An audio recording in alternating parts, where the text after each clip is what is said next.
You're going to want to take a screenshot and then you just import that right into Ibis Paint X or whatever software you're using. It really doesn't matter, but the brushes I'm using are going to be from this.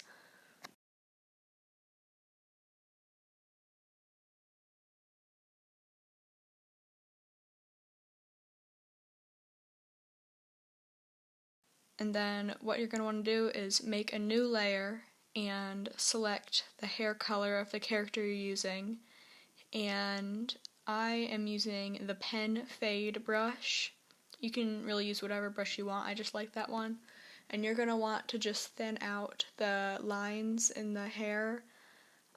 This isn't really a necessary step, I just think it looks better, and you can just really adjust the line weight to whatever you want instead of using the fill button.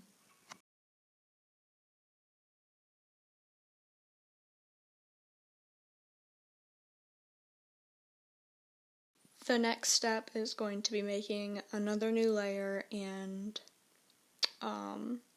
you're going to want to select the color of the lines that you're using and just kind of bring the hairlines in more.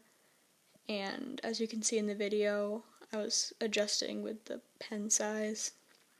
But yeah, once you've gotten that, you just kind of want to make like these little like tufts, and they all kind of come from the same place, but they don't have to come from one like singular dot in the middle. I see a lot of artists doing that, but you can really just like make little tufts that kind of connect.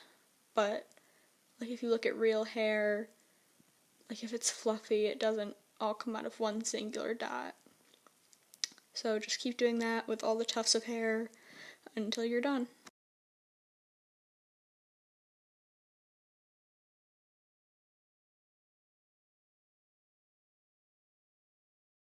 Then you're going to want to create one more layer. You're going to set this one to multiply, and then size up your brush a bit, and you want to shade the base of each tuft of hair and then the tip.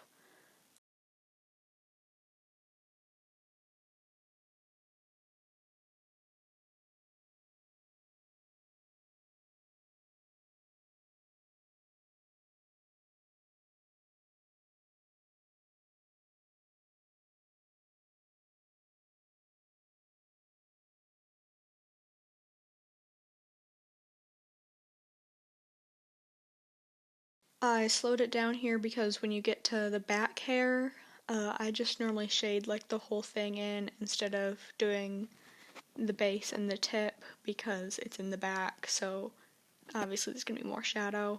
Then what I'm doing here is I'm going in again and kind of shading around each tuft of hair to define it more, and you're going to want to pay attention to which ones are in the front, because if they're more in the front, then the shadows are going to be behind them, and if they're in the back, the shadows are going to be on top.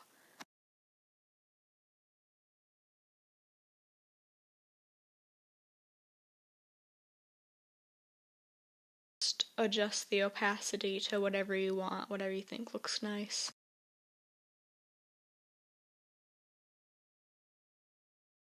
Now I'm making another new layer, and this is going to be some of the lighting. I went in with a white brush because his hair is pretty light, but just use whatever light brush you want, and you're going to want to go in with the middle and kind of just smush it around a bit.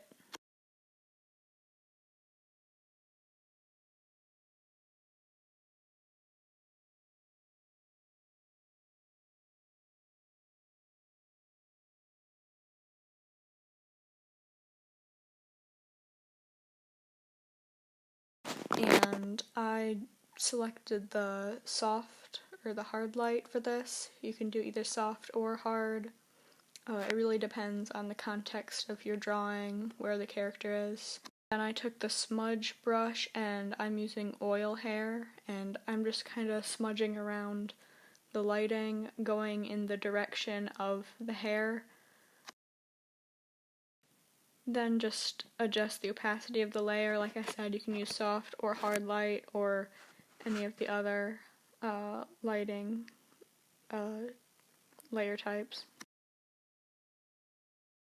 I use the airbrush and I make it pretty big.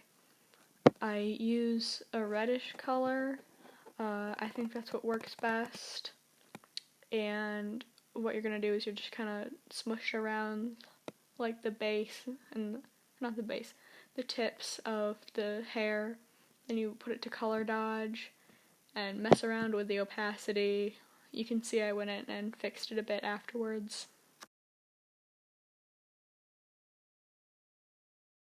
Finally, we made one more layer, and this one I used the lighting color again, the pen fade brush, and I went in and I outlined some of the lines on the tips of hair.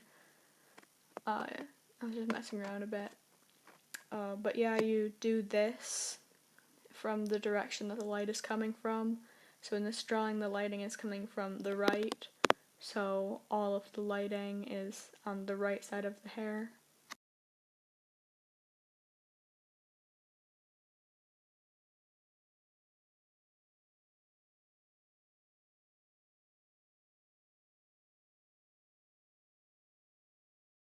I put this layer to lighten. You can use like soft light or hard light or whatever, then I mess with the opacity, and yeah, then you're pretty much done, I think. You can add any more little details if you want, but that's what I do.